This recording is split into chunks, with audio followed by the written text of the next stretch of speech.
TGCRequiem here. We are back with modern Grixis Shadow. Grixis S Shadow with baubles in the list. This is a pretty good opening hand. And when I say pretty good, I mean it's a phenomenal opening hand. Everything we're looking for. Ooh, we're gonna get Chalice turn 1. This is this is going to be a fight.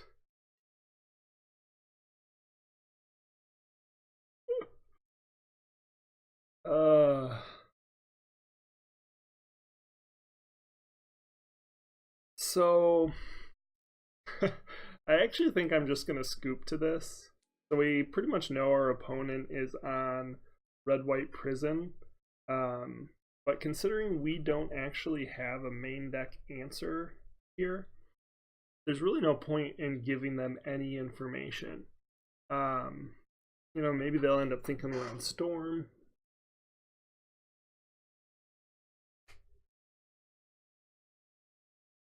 Yeah, I think we just concede here. May seem cowardly to some extent, but obviously we can't cast any of the spells in our hand except for Dismember.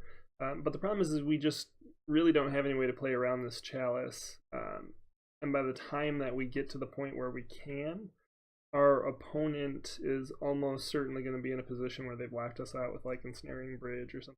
Anyway, you know, again, this is just an assumption that our opponent is on red-white prison. So anyway, we're going to go post-board game. At least we have an idea on what's going on.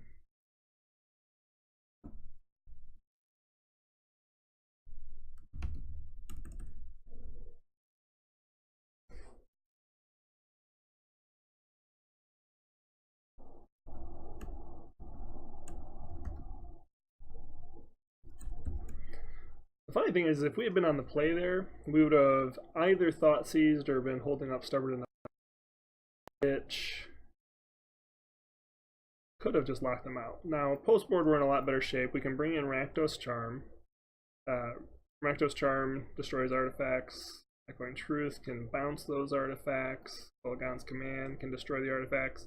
Don't think we're worried about Dismembers here.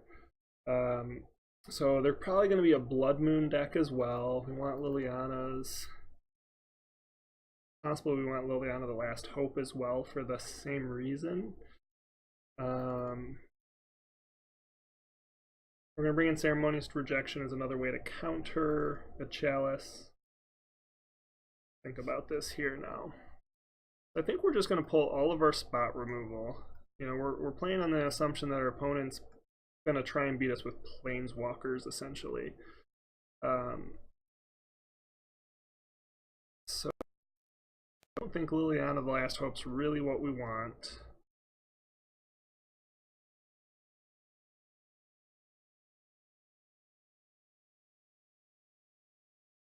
What do we cut here? You know, they didn't see anything we have, so hopefully they're not going to go at our graveyard. I almost wonder if Temur Battle Rage is just not necessary here. You know, so it could give us like a fast combo win, but more likely we're just not going to have any creatures to fight. It's going to be more about controlling what spells they resolve to the battlefield. And so hopefully we'll get a creature or two in the first couple turns and then just protect that through victory. So that's going to be the game plan.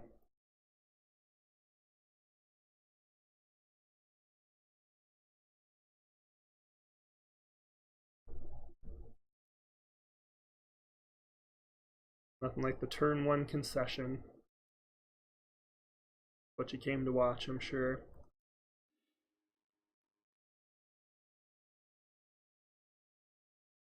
I don't like this hand. I think if we had like an Opt or a Mishra's Bauble, maybe a Street Wraith would be okay keeping this, but we're really just not driving our life total low enough for the Death Shadows quick enough.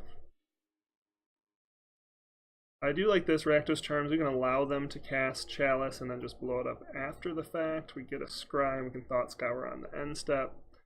I mean, it's not great, but I think it's stronger than mulliganing based on the matchup.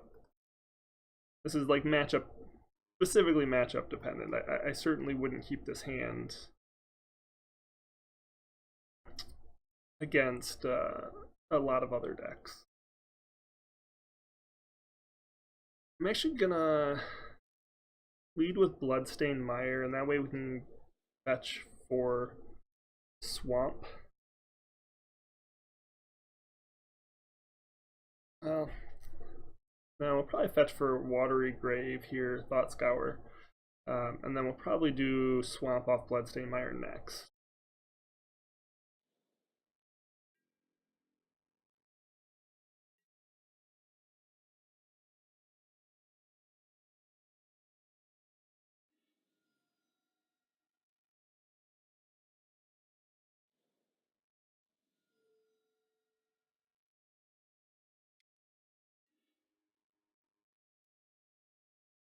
A bummer to see that Death Shadow there, but we do have a Stubborn to protect against. Chalice next turn. Liliana is a very good draw on the play.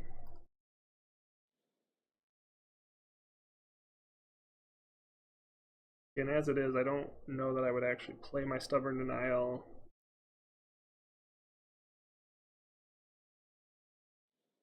On a Chalice right now.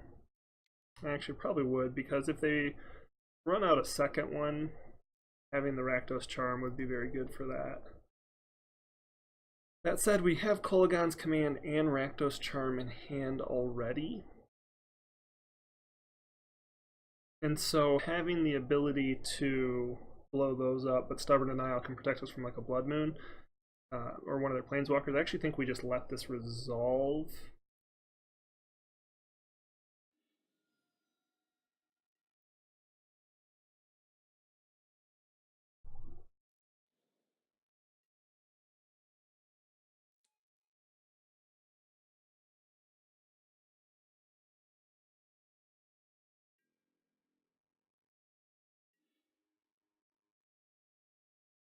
So here we can actually play out Gurmag Angler and Rakdos Charm, but I'd rather play the Gurmag Angler when I can protect it. So if I guess I could just play it. I can't protect with Stubborn Denial right now, but they can't path it either.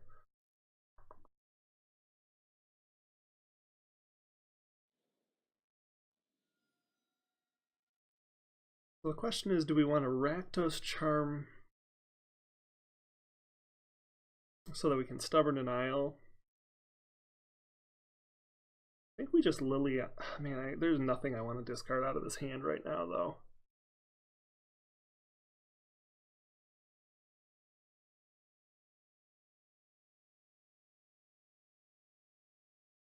I think we just run the Gurmag Angler out. Let them do whatever they're gonna do here. We still can cast Rakdos Charm the next turn.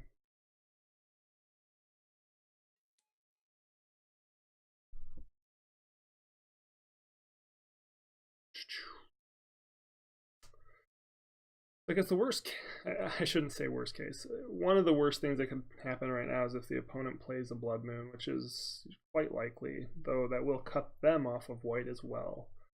But that cuts us off Stubborn, which isn't the end of the world. Thalia is fine. Maybe this is more of just like a red-white Hatebears deck. Harsh Mentor. Whenever an opponent activates an ability of an artifact, creature, or land on the battlefield. Alright, so this is going to hurt our fetches, but that's about it.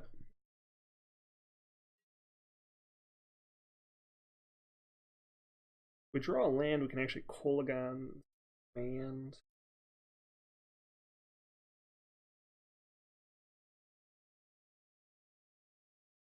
Fortunately, in a position here where, how's our clock looking? We put them to 15, they put us to 10. We put them to 10, put us to 6. Put them to 5, they put us to 2. So we're still in a good position that way.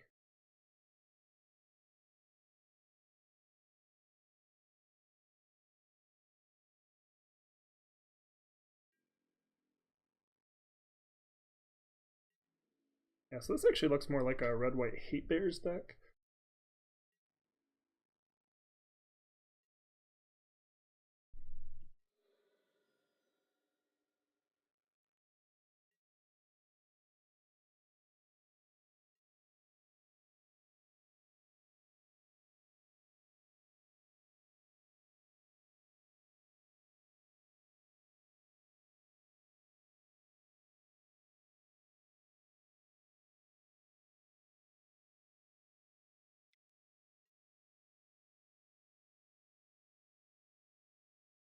Oh. So now we actually have to fire off this Rakdos Charm right now. Otherwise we're not going to be able to pay the double tax.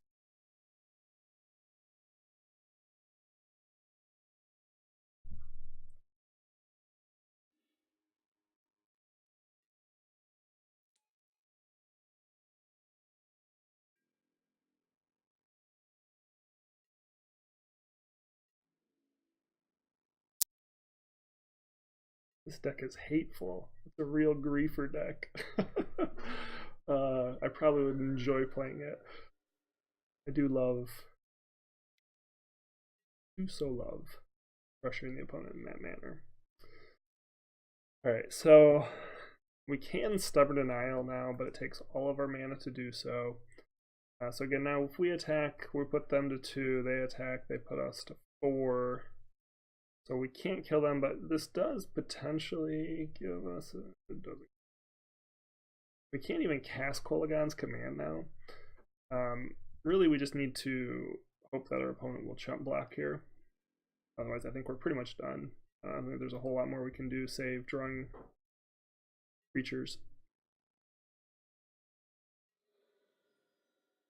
You know, so we could Thoughtseize here.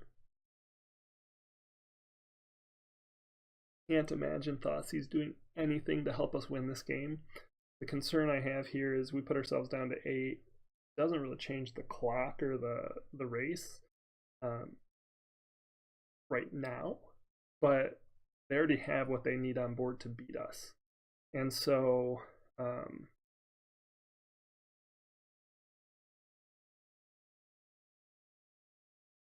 essentially, unless we draw a creature, we're in trouble. And if we do Thoughtseize and draw a creature, we put ourselves to the point where they can get us with potentially, you know, by getting wide. So it's possible it would have been worth playing out lands last game and then just seeing what they could have done to beat us instead of conceding.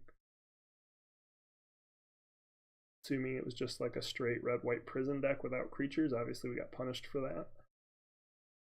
And we could have brought in Kozilek's Return or whatever the little what's the little guy? Is it Staticaster?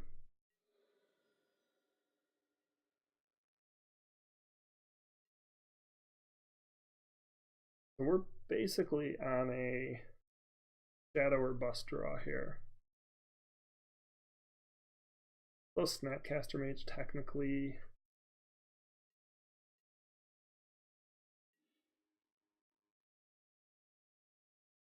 Alright, what does this do? So if we fetch for a basic, that puts us down to 3. They probably are running Lightning Bolt, right? It puts us down to 3. We could Liliana downtick.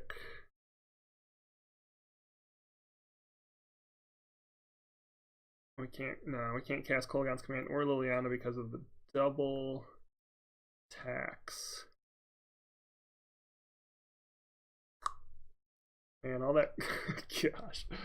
Oh, this is just a beating. So all that, we pulled all of our creature removal, assuming we were going to fight planeswalkers. So probably a little bit of a mistake on my part. Should have just played lands and not cracked fetches or anything, and just tried to see what our opponent could do, how they planned to beat us. But you know, red-white prison was a fairly common strategy. Certainly, this is a little different than what we're used to seeing. So I don't feel too bad about this. Sometimes you know, it's a learning experience.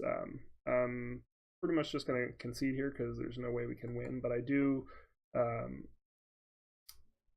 of stand by my decision. I don't think there was necessarily any reason to play it out and give our opponent any extra information. But that same opposite side of that coin, I guess you could say, is cost myself information that potentially would have helped us in the post-board game. So anywho, we're going to go ahead and jump off of here. Hopefully you enjoy. If you want to watch more, please subscribe, or if you have any questions or want to tell me about why I made the wrong decision, feel free to do so in the comments. I appreciate it. Have a good one.